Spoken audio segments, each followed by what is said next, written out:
আসসালামু আলাইকুম এভরিওয়ান, আপনারা সবাই কেমন আছেন? আশা করছি ভালো আছেন। আমরা আল্লাহর মতো ভালো আছি। আজকে আপনাদের সাথে শেয়ার করব আমাদের মামির বাড়ির ছাদ বাগানের ভ্লগ ভিডিও। তো আপনারা উপভোগ করতে থাকুন।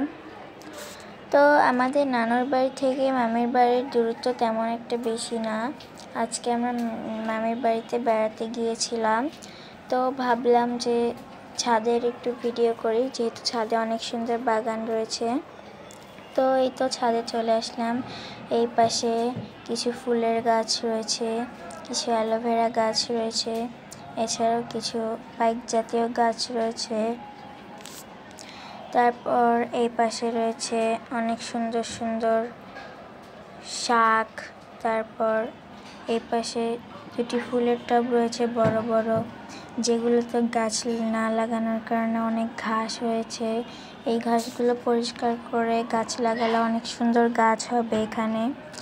তো আমাদের মামির বাড়িটি একদম রোডের সাথে, যার কারণে এই পাশ দিয়ে চারদিকের ভিউটা খুব সুন্দরভাবে নেওয়া যায়। তো যেহেতু এখন বিকাল হয়ে গিয়েছিল, আমরা বিকাল 4টা সাড়ে 4টার দিকে ভিডিওটা করেছি, সেই তো তেমন একটা ভালো ভিউ আসছিল না, তবে ভালোই ভিডিও দেখা যায়। তো এই পাশে গাঁদা ফুলের গাছ ছিল একটা, আর এই পাশে পাইপের মাঝে কিছু শ্যাওলা জাতীয় গাছ জন্মেছে। এটা হলো আমার মামির বাড়ির পিছনের দিক।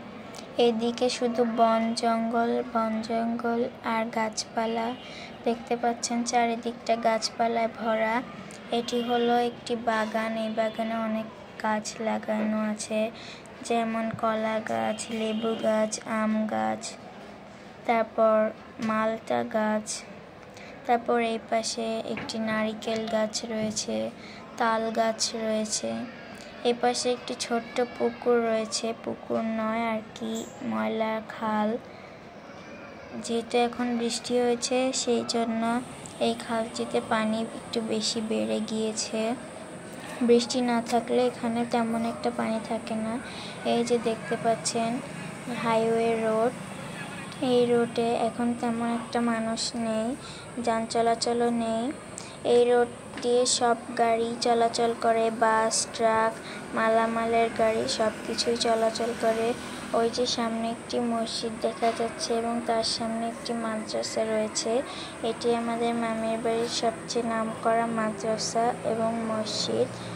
এই মসজিদটি সবচেয়ে বড়। তো এই তো আমরা এখন বাড়ির পথে রওনা হয়েছি। আজকে অনেক বৃষ্টি হওয়ায় রাস্তাঘাটের এই কাদা কাদা অবস্থা দেখতে পাচ্ছেন, চারিদিকে কাদায় কীরকম হয়ে রয়েছে। তো আজ এই পর্যন্ত। আপনারা সবাই ভালো থাকবেন। আল্লাহ হাফেজ।